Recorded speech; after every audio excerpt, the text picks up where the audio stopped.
और आगे बढ़ते हैं। यूपी में 9 सीटों पर होने वाले विधानसभा उपचुनाव को लेकर सीएम योगी के आवास पर बैठक शुरू हो गई है। इसमें जिले के प्रभारी मंत्री शामिल हैं। इस बैठक में सीएम योगी आदित्यनाथ पार्टी नेताओं को उपचुनाव को लेकर जरूरी दिशा निर्देश देंगे। आपको बता दें, यूपी में 9 विधानसभा सीटों पर 13 नवंबर को वोटिंग होनी है, जबकि 23 नवंबर को मतगणना की जाएगी। तो विधानसभा उपचुनाव को लेकर अहम बैठक, जिले के प्रभारी मंत्री इसमें शामिल हैं। 9 सीटों पर विधानसभा उपचुनाव पर बैठक होनी है। संकेत मिश्रा हमारे सहयोगी इस पर ज्यादा जानकारी और अपडेट के साथ हमारे साथ जुड़ गए हैं। संकेत, बैठक शुरू हो गई है, काफी महत्वपूर्ण इस मीटिंग को माना जा रहा है आने वाले चुनावों के लिहाज से, और क्या कुछ जानकारी मीटिंग को लेकर, कौन कौन मौजूद है इस वक्त मीटिंग में? बिल्कुल, उत्तर प्रदेश में भारतीय जनता पार्टी उपचुनाव की तैयारियों में जुटी हुई है और इसके लिए बाकायदा मुख्यमंत्री योगी आदित्यनाथ ने पहले ही जो प्रभारी मंत्री हैं हर सीट पर उपचुनाव की तैनात कर दिए थे।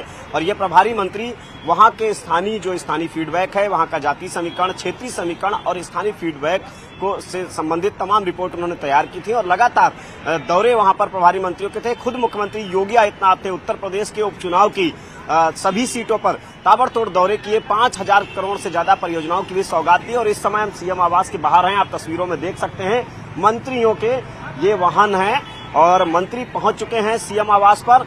और मुख्यमंत्री योगी आदित्यनाथ की अध्यक्षता में सीएम आवास पर उपचुनाव की तैयारियों को लेकर ये बड़ी बैठक हो रही है। इस बैठक में मुख्यमंत्री योगी आदित्यनाथ, भारतीय जनता पार्टी के प्रदेश के अध्यक्ष भूपेंद्र चौधरी और महामंत्री संगठन धर्मपाल, इसके अलावा जो मंत्री हैं जिनकी हर विधानसभा में उपचुनाव की ड्यूटी लगाई गई थी, वो मंत्री यहाँ पर इस बैठक में मौजूद हैं। अलग अलग जो विधानसभाएं हैं, 9 विधानसभाओं पर उपचुनाव होना है और उनके जो प्रभारी मंत्री हैं उन विधानसभाओं के, वो इस बैठक में मौजूद हैं।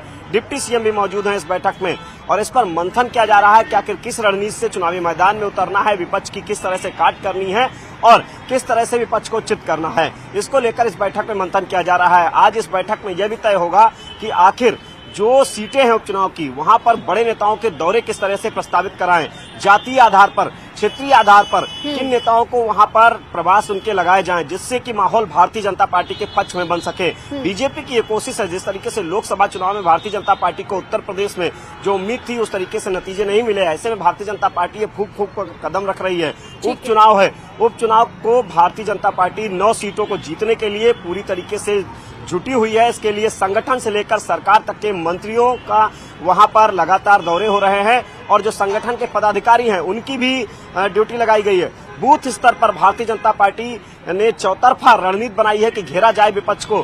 बूथ स्तर से ही भारतीय जनता पार्टी अपने आप को मजबूत करने में जुटी हुई है। दरअसल भारतीय जनता पार्टी का एजेंडा साफ है कि विपक्ष को बूथ स्तर पर हराना है, जिससे कि विधानसभाओं को आसानी से जीता जा सके।